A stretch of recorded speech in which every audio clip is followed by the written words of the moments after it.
して君が泣くのまだ僕も泣いていないのに自分より悲しむから辛いのがどっちかは。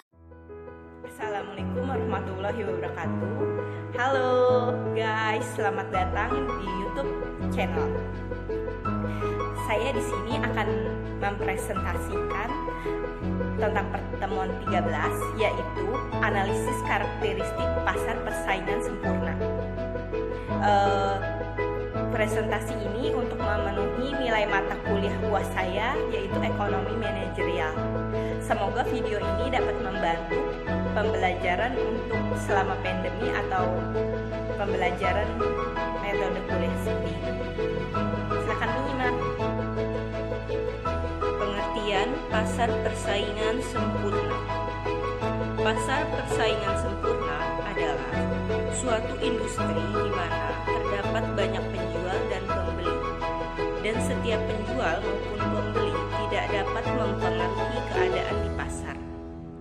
Dan juga pasar yang paling ideal, karena dianggap sistem pasar ini adalah struktur pasar yang akan menjamin terwujudnya kegiatan memproduksi barang atau jasa yang tinggi, optimal efisiensinya.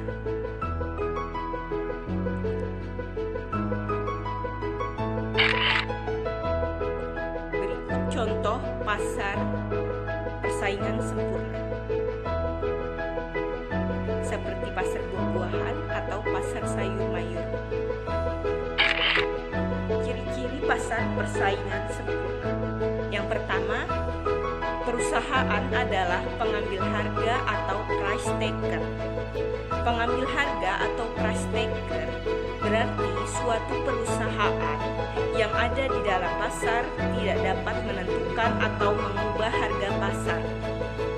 Apapun tindakan perusahaan dalam pasar, ia tidak akan menimbulkan perusahaan ke atas harga pasar yang berlaku. Selanjutnya, setiap perusahaan mudah keluar atau masuk sekiranya perusahaan mengalami kerugian dan ingin meninggalkan industri tersebut. Langkah ini dapat dengan mudah dilakukan. Sebaliknya, apabila ada produsen yang ingin melakukan kegiatan industri tersebut, produsen tersebut dapat dengan mudah melakukan kegiatan yang diinginkannya tersebut. Selanjutnya, menghasilkan barang serupa yang dihasilkan berbagai perusahaan. Tidak mudah untuk dibeda-bedakan. Barang yang dihasilkan sangat sama atau serupa. Tidak terdapat perbedaan yang nyata di antara barang yang dihasilkan suatu perusahaan dengan produksi perusahaan lainnya. Barang seperti itu dinamakan dengan istilah barang identikal atau homogenus. Selanjutnya, terdapat banyak perusahaan di pasar. Sifat inilah yang menyebabkan perusahaan tidak mempunyai kekuasaan untuk mengubah harga. Sifat ini meliputi dua aspek, yaitu pertama, jumlah perusahaan sangat banyak dan masing-masing perusahaan adalah relatif kecil atau dibandingkan dengan keseluruhan jumlah perusahaan di dalam pasar. Yang terakhir, pembeli mempunyai pengetahuan sempurna mengenai pasar. Dalam pasar persaingan sempurna juga dimisalkan bahwa jumlah pembeli adalah sangat banyak. Di dalam pasar persaingan sempurna, memaksimumkan keuntungan dapat dilakukan dengan cara di dalam jangka pendek. Pemaksimuman untung oleh suatu perusahaan dapat diterangkan dengan dua cara sebagai berikut. Yang pertama, membandingkan hasil penjualan total dengan biaya total. Yang kedua, menunjukkan keadaan di mana hasil penjualan marginal sama dengan biaya marginal. Berikut diagram keseimbangan jangka panjang perusahaan dalam persaingan sempurna.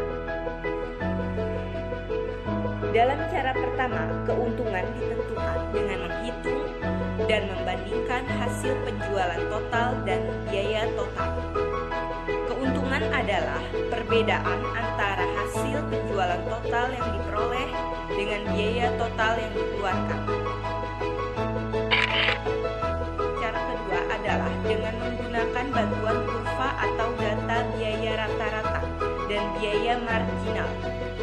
Pemaksimuman keuntungan dicapai pada tingkat produksi, di mana hasil penjualan marginal atau MR sama dengan biaya marginal atau MC, atau MR sama dengan MC. Keuntungan maksimum. Adapun syarat dalam membentuk kurva keuntungan maksimum pada pasar persaingan sempurna. Yang pertama, kurva AR sama dengan MR sejajar dengan sumbu OKI. Kurva AC atau average cost selalu berada di bawah kurva AR dan MR.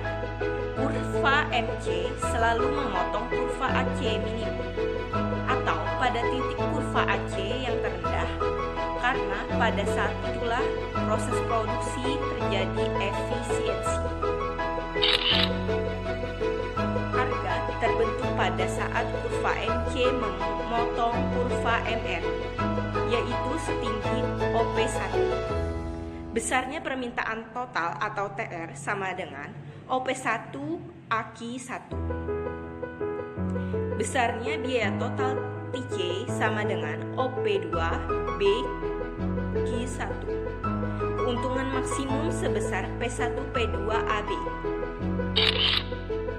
Berikut grafik keseimbangan dengan keuntungan maksimal. Kebaikan dan kekurangan pasar persaingan sempurna. Kebaikannya yang pertama yaitu persaingan sempurna memaksimumkan efisiensi sebelum menerangkan kebaikan dari pasar persaingan sempurna. Ditinjau dari sudut efisiensi terlebih dahulu, akan diterangkan oleh dua konsep efisiensi, yaitu yang pertama, efisiensi produksi atau produktif. Untuk mencapai efisiensi produktif harus dipenuhi dua syarat. Yang pertama, untuk setiap tingkat produksi, biaya yang dikeluarkan adalah yang paling minimum. Yang kedua, syaratnya yaitu industri secara keseluruhan harus memproduksi barang pada biaya rata-rata yang paling rendah, yaitu pada waktu kurva AC mencapai titik yang paling rendah. Efisiensi alokatif. Efisiensi dalam persaingan sempurna. Kedua jenis efisiensi yang dijelaskan di atas akan selalu wujud.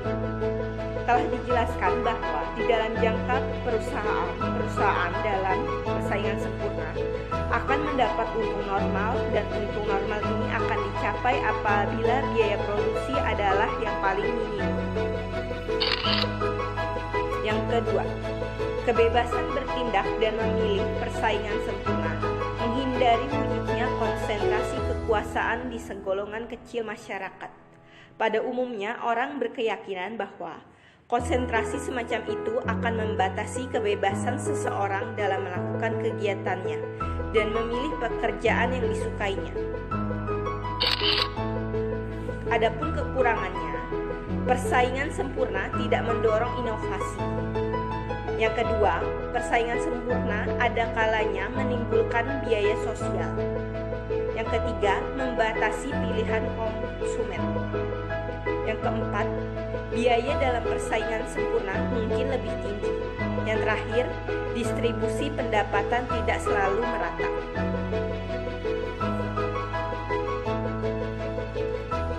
Sekian presentasi dari saya, kurang lebihnya mohon maaf. Harap dimaklum karena saya juga masih dalam tahap belajar. Jangan lupa untuk like, komen, subscribe. Terima kasih telah menonton video ini. Bye-bye.